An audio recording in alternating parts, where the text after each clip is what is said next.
je suis là. Aujourd'hui, c'est mercredi. Et comme cet après-midi, il n'y a pas école, je peux rester tranquillement à la maison. Le problème, c'est que je ne suis pas tout seul. Comme chaque mercredi, je me retrouve avec Capucine, ma petite sœur. Et elle veut toujours jouer avec moi. Elle n'arrête pas de me coller et de faire des bêtises. On dirait même qu'elle les collectionne. Je me demande d'où viennent toutes les idées qui lui passent par la tête. Confortablement installée sur mon lit, je me plonge dans une BD. J'espère que Capucine ne va pas me déranger. Coucou, je suis là hurle-t-elle soudain, en sautant sur mon matelas. Mon lit se met à trembler, je relève la tête et je la vois toucher le plafond avec ses mains, puis retomber sur ses deux pieds en rigolant. Hé, Benoît, tu ne trouves pas que je fais bien le kangourou me dit-elle, tordue de rire. Je lui réponds aussitôt très énervée. T'es dingue ou quoi, Capucine? Tu vas t'écraser sur moi comme un vieil œuf sur le plat. Laisse-moi tranquille.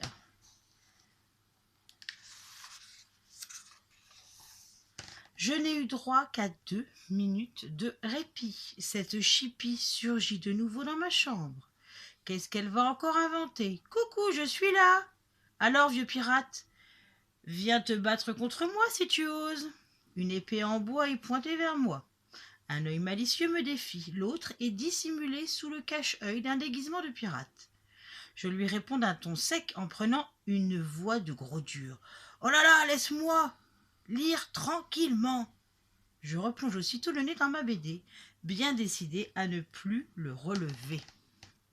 Peine perdue, Capucine atterrit sur mon oreiller, à 2 doigts de pied de ma tête.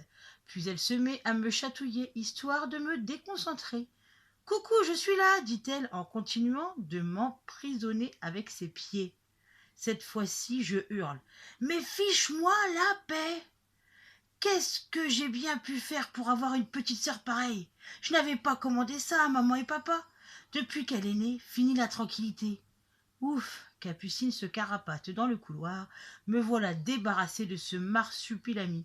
Je vais enfin pouvoir reprendre ma lecture. Impossible de me concentrer. J'entends Capucine rigoler. J'essaie de l'ignorer, mais je me demande où elle peut bien être. Et si elle était cachée dans mon placard, coincée entre mon blouson et mon pantalon? Au moment où je m'apprête à vérifier, une voix résonne depuis les toilettes. Coucou, je suis là. 3, 2, 1, à l'abordage! À ce moment précis, j'entends un bruit de chasse d'eau, un grand plouf, et puis plus rien. 1 minute passe, puis 2, puis 3. La maison est devenue silencieuse. Tout cela n'est pas très normal. Je décide d'en avoir le cœur net et je me précipite dans le couloir. Je fonce jusqu'aux toilettes. Personne. Seules des flaques d'eau et le cache-œil de Capucine marquent son départ précipité. Mais oui, c'est ça. Elle a plongé dans les WC pour s'amuser. Et oh non, c'est terrible. Elle a été aspirée. À genoux devant la cuvette, je crie de toutes mes forces. Capucine! Seul l'écho me répond. Capucine a bel et bien disparu. C'est impossible. Je ne veux pas, je l'aime quand même, ma petite sœur. Je l'imagine emportée par le tourbillon, aspirée dans des kilomètres de longs tuyaux. Et si elle est restée bloquée prisonnière de la canalisation? Elle voyage sans doute parmi des litres de pipi et des gros cacamous. Ça me dégoûte, rien que d'y penser. En plus, Capucine sait à peine nager. C'est sûr, elle va se noyer. Comment la sauver? Je ne peux pas plonger dans les WC, je suis bien trop grand.